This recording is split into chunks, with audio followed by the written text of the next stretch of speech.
Howdy friends, it's Jack and Adam from Cultaholic.com and it's time for our, what? Boy howdy, it's time for NXT TakeOver. Sure is, partner, in Toronto, not America, Yeah, Canada.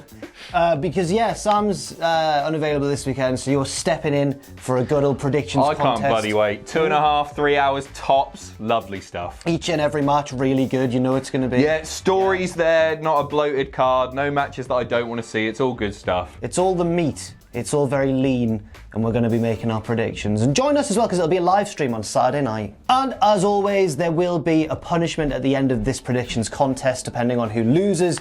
And the loser will have, well...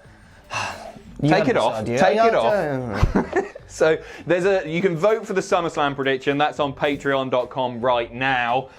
This one we've already decided because it seems like too good an opportunity to waste. So this is what Jack has been wearing for the past month. And it looks like a... Not for fun. I lost a prior predictions contest. It looks a perfect container for liquid as well as footwear, vessel. right? Yeah. Does, so we're going to fill that with beer. The loser has to drink a pint of beer out of Jack's horrible, smelly, sweaty, dirty, athlete's footy. None of that's true. Sorry, Jack. Well, it's probably a bit. It's been a month. It's probably, yeah. Some of them are probably... You got to drink it out of the shoe. I think you see where I'm going. Nice, down it. Right. Let's start off big. Let's start off with one of the title matches. Let's go for the NXT North American Championship between the champion Velveteen Dream, Pete Dunne, and Roderick Strong of the Undisputed Era. Adam, who have you got and why? Right, I'm taking Roderick Strong for this one. I think it's going to be a very, very successful night for the Undisputed Era, with one exception, which we'll get to in a little bit. I think Roddy's amazing. He's going to be super selling the arm, isn't he? He's had his arm proper buggered, but he's going to get a bit of help from the outside. Do you think? Yeah, I think so, yeah. I'm also going to go with Roderick Strong for different reasons. I think he'll be more of an opportunist and just use the distraction of the other two against each other and sneak a roll-up or something, or just, you know, get a crafty victory. I do think that it'll be really interesting because going into this, before I really thought about the predictions, he would have been my last choice. I'd have thought Pete Dunne probably would have been my first choice, and then maybe Velveteen Dream to retain. But now I'm like, sometimes they go for the slightly unexpected one, and I think that Roddy as well, if he won, it would build to a big future match between him and Pete Dunne, and they used to be tag partners. Yeah. No, I think that's each other. They do. They probably hate each other, don't they? Fair play. Who do you think's eating the pin on this one? Whoa, that's really difficult. I think it makes sense for Pete to win the pin. Oh, then he can to set up the match later down. Maybe. I think whatever it is, it won't damage the person who takes it too much because it'll be Roddy being a bit of a sneaky devil. Oh, totally. It's easy to say with these, but this could be match of the night. We do seem to say it every time. Yeah. I know, obviously, the main event is going to be absolutely sensational, but this, I was so impressed with Roddy's last TakeOver showing. I thought he was absolutely fantastic. Against Matt Riddle, yeah, it was a great match, and I didn't expect it to be, but it was one of my favourite matches on the card. I'm excited for it, and I hope you are as well. Next up, no title on the line, a singles match. Candice LeRae taking on the dastardly, horrible... She wears black now, which means she's nasty. Io Shirai. Who have you got on mine? This was the easiest pick for me out of all of them. I think Io Shirai's just turned heel. It makes the most sense for her to pick up the win. And I reckon that it won't be too long before we see her as NXT Women's Champion. I think she's brilliant, one of the best wrestlers in WWE, and yeah, I'm just a big fan. I think she's great. Oh, I think she's amazing. Yeah. And the whole sort of the new look, the new Tron and everything works so well. I agree. I've not got too much to add on this one because you can't. She's just turned heel. You can't have her lose straight away. But I'm not quite sure I see her. I see her as future NXT Women's Champion, but I don't see her taking the belt from Shayna. That doesn't make too much sense to me. No, it would need to be a babyface, wouldn't it? Yeah. Which sort of plays into my thinking for the next one. Does it? No. Okay. No, I can't. We'll get to it in a second. Okay. Next up, that match we just referred to, the NXT Women's Championship between the champion Shayna B, and she's just my pal, not to confuse her with any of the other Shaynas on the roster as well. Shayna B versus Mia Yim. Who have you got and why? So, this is quite difficult because I think the belt is going to end up on Io Shirai fairly soon. So Mia Yim could be a transitional champion to get the belt off of Shayna, who has done amazingly well. I think she's one of the best heels in the biz. Yeah. To get it off of her, to then put it on Io Shirai at the next tapings even, maybe even just on TV. I know, they don't tend to do it too often, but I think this is one of those exceptions. Maybe. No, I can't do it. I can't bet against Shayna. Like, you've made that mistake before, haven't you? Yeah. Sam always just says, go for Shayna every time. She doesn't lose. No, and the one time that I went for Shayna, she lost. Yeah. To Kyrie. Oh, yeah, to right. Kyrie that time. Yeah. No, I can't do it. I'm taking Shayna Baszler on this one. Who you got? I've gone for Shayna as well, even though logically I think that it all is being set up for Mia Yim to win. She's being presented as a bit of a different challenger. She's been taking out the other horsewomen backstage, so they might not be a factor. She's got this big sort of underdog babyface storyline behind her. But at the same time, I agree with you. I just don't see her as the woman to take the title from Shayna Baszler. That's a hell of a rub, that, isn't it? It is. To beat Shayna. And while I think she is a good wrestler and I think she will be popular, I just feel like they've passed on people who would have made more sense in the past. Agreed. Such as like Shirai when she was a babyface. So I'm gonna stick with Shayna. But I'd be happy to be proven wrong just to see where the booking would go from there. I think Mia Yim has done tremendously well. When she debuted at NXT, didn't quite get her. Right. But over the past few weeks, I think she's really come into her own. She's got edge. Yeah, she has. Yeah, and she's needed that. I didn't quite get what she was about. And now I think, she should be on the TakeOver card. Do you know what I'd like to see on a TakeOver someday? Steve Blackman.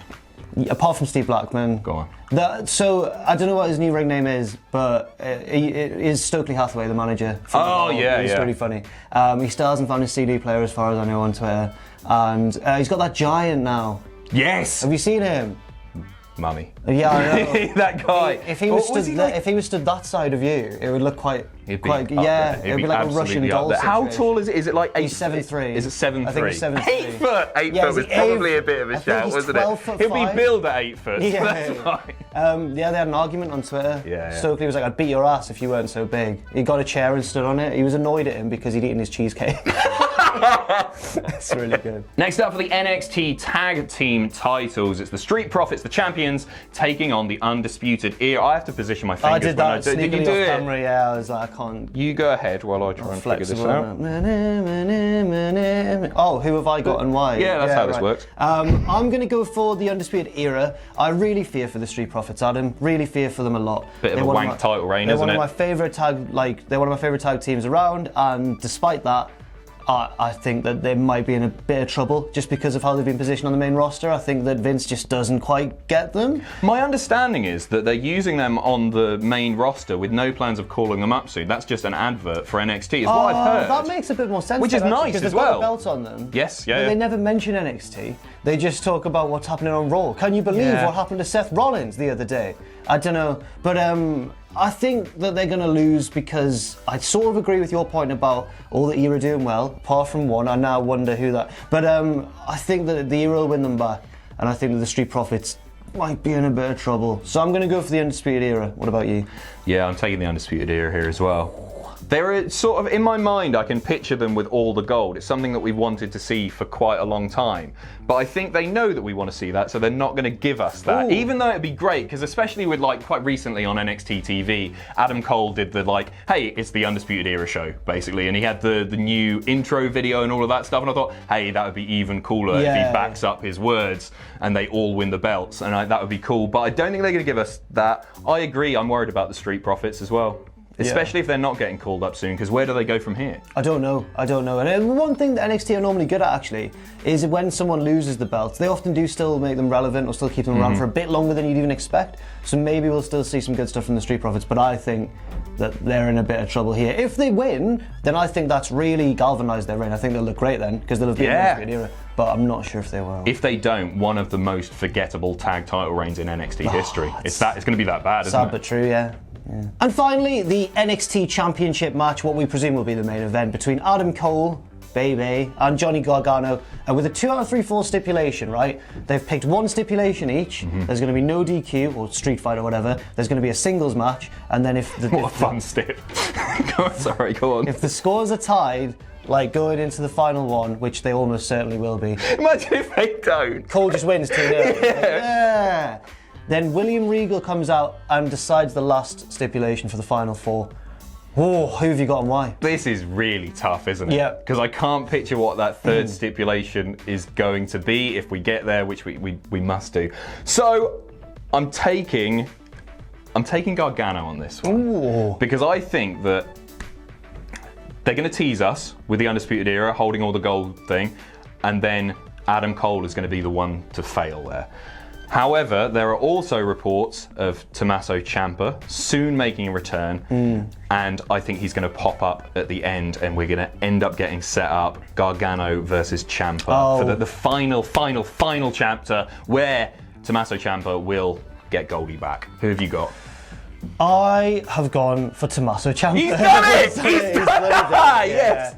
Just a bit of fun, isn't it? Oh, it's so soon though, isn't it? It's been like 4 or 5 months. Isn't it? Yeah. The Ciampa will be introduced for the final 4. Yes! And then he'll win, but it'll lead to just an almighty kick-off. Like, there'll be people saying it's not fair, blah, blah, blah. That's a heel turn for Regal. Well, I pitched this on Twitter, right, the other day, and it's never going to happen because it's just a mad idea. But I think that it should, if he does this and introduces Ciampa back into the mix and he only has to win 1 fall and the other 2 are tired, then well, whatever. If then it's going to just cause a massive kick-off, and we're going to end up with Regal loyalists versus NXT rebels. Nice. But that's never going to. I'm just coming up with that. No, I like that though. Right, I just don't get how it can work, logistically speaking. So let's say they both won a fall to introduce the 3rd match in the match. If that Tommaso Ciampa then goes on to win, they're tied 1 apiece. Well, maybe he has to win 2. Maybe he has to pin them both.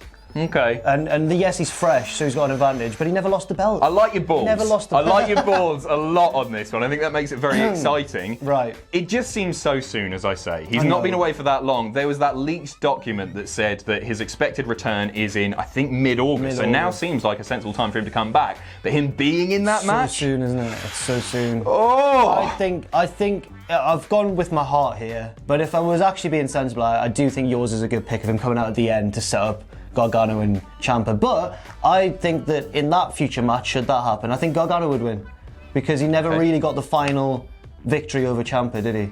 No, that's a fair point as well. But I don't think people would like it. Oh! I know. Well, those are our predictions for NXT TakeOver Toronto 2. TakeOver Toronto 2019. We will be live streaming it on Saturday. Please do join in and watch Jack drink a lot of beer from a sweaty shoe as he picked Tommaso Ciampa. I've thrown the shit over away. there. I've thrown it away. I can't.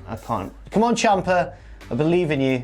You can do it. Thanks very much for watching, and let us know what you think in the comments section down below. You can follow Cultaholic on Twitter @Cultaholic and on Facebook at facebook.com/Cultaholic. If you enjoy what we do, then please do check out our Patreon, patreon.com/Cultaholic, where you can pledge. And don't forget, of course, most importantly of all, to hit subscribe and to join us.